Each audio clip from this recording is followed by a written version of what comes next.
Actually, ang red flag ay nandito dito sa mga elemento ng red flag nandito sa kasong ito, which is umalis ng una walang lisensya, recruit for inoferan ng trabaho, in-interview, recruit for work abroad, walang lisensya mula sa DMW. Number one yan. Mm-mm. Number two, umalis ng bansa na walang work visang tangan. Yun. Mm-mm. So tourist visa ang dala. Ngayon, ang parati namin sinasabi, yung tourist visa is just enough to get you there. Yes. Yeah. Para lang ikaw yung makarating doon at makapasok sa bansa. But the bigger question is, kung trabaho ang layunin, what happens pag nakapasok ka na? Ayan na. Saan ka napupulutin? Dahil wala kang work visa, hindi ka makapagtrabaho doon. Ayan na. It's either pauuwiin ka, magiging TNT ka, or susubuan ka ng kontrata na hindi ka nais-nais. Ngayon, ikaw kapit ka sa patalim kasi mag-i-expire na yung tourist visa mo. So, substandard contract, illegal work, walang employer na tiwali, yan ang kaharap mo dyan kapag kung nagkatrabaho ka man. But the worst case scenario is walang trabaho at all, peke talaga. Kaya uuwi ka na lamang. Mas Na ang rampant daming- ba sex sa mga bansa na hindi nagre-require ng visa?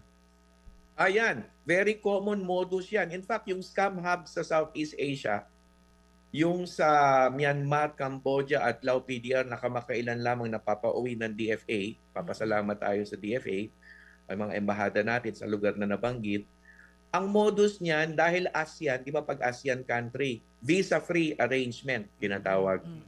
Pero yung visa-free arrangement, Thailand, kasi ang entry point Thailand at Malaysia usually. Kasi hindi naman kilala yung mga Myanmar, Cambodia, Lao.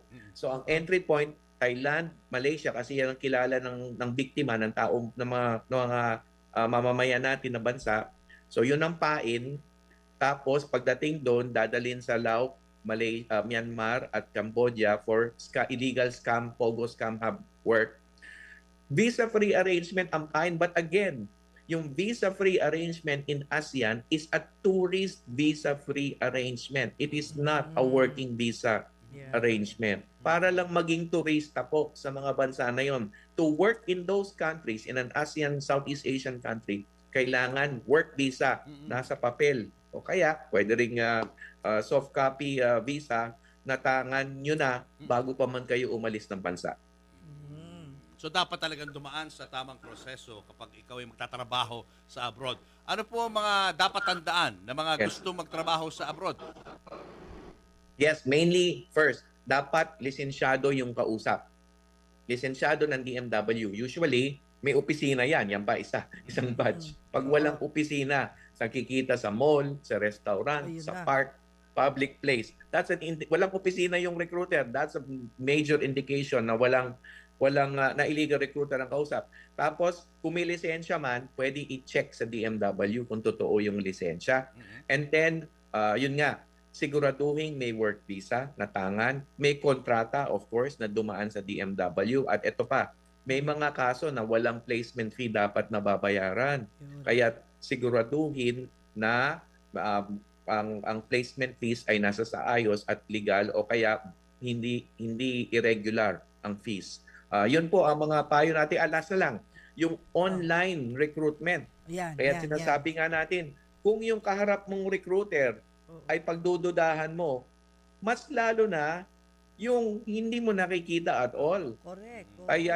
Kaya't wag pong patulan, ang payo na namin, hindi nga dapat kaingatan lamang. Wag nang patulan at all ang isang online recruiter for work. Kasi yan po ay illegal. Yeah, kahit ano pang i-post niya na malaking sweldo naghihintay sa Yes. inyo, mga ganyan. Ay naku, wag. Yes. Wag pala. Nako, kadalasan pa. Ito yung sa mga scam hubs. Purely online yan. Sasabihin, sige, pumasok ka sa Telegram o sa WhatsApp o Yun ano na. pa man, mag-group chat tayo doon. Tapos, bibigyan ng libreng plane ticket. Number one pain yan.